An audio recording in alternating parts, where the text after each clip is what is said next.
അല്ല, ഉപതെരഞ്ഞെടുപ്പ് തീർച്ചയായിട്ടും ഭാരതീയ ജനതാ പാർട്ടി പാലക്കാട് ഇത്തവണ വലിയ ഭൂരിപക്ഷത്തോടുകൂടി വിജയിക്കാൻ ആവശ്യമായിട്ടുള്ള തയ്യാറെടുപ്പുകളാണ് പാർട്ടി നടത്തിക്കൊണ്ടിരിക്കുന്നത്.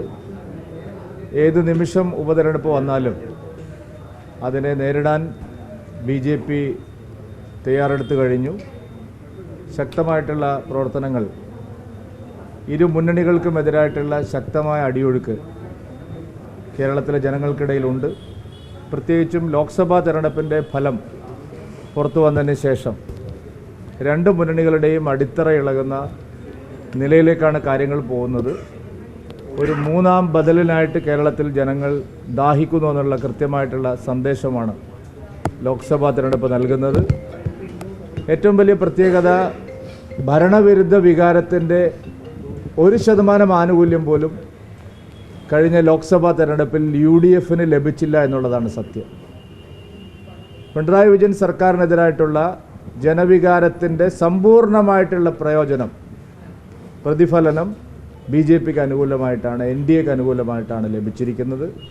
അതാണ് കേരള രാഷ്ട്രീയത്തിലെ ഏറ്റവും വലിയ മാറ്റത്തിൻ്റെ സൂചന എന്നുള്ളത്.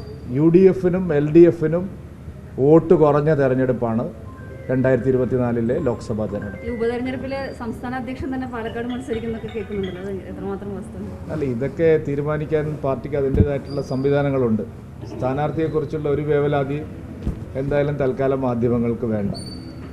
അതുപോലെ തന്നെ ഈ ഇന്നിപ്പോൾ നമ്മുടെ ഉണ്ണിത്താൻ്റെ പ്രതികരണം കോൺഗ്രസിനകത്തൊരു കൂടോത്രം സുധാകരൻ്റെ ഓഫീസിൽ കൂടോത്രം വെച്ചിട്ടുണ്ട്. അതുപോലെ തന്നെ പിന്നെ അവിടുത്തെ DCC ഓഫീസിൽ എന്നൊക്കെ പറഞ്ഞത് കോൺഗ്രസ് ഇപ്പോൾ അതിലൊരു കുടുങ്ങിയിരിക്കുന്നൊരു സമയമാണ്. എന്താണ് പ്രതികരണം? അല്ല, അതിനെക്കുറിച്ച് എനിക്കറിയില്ല.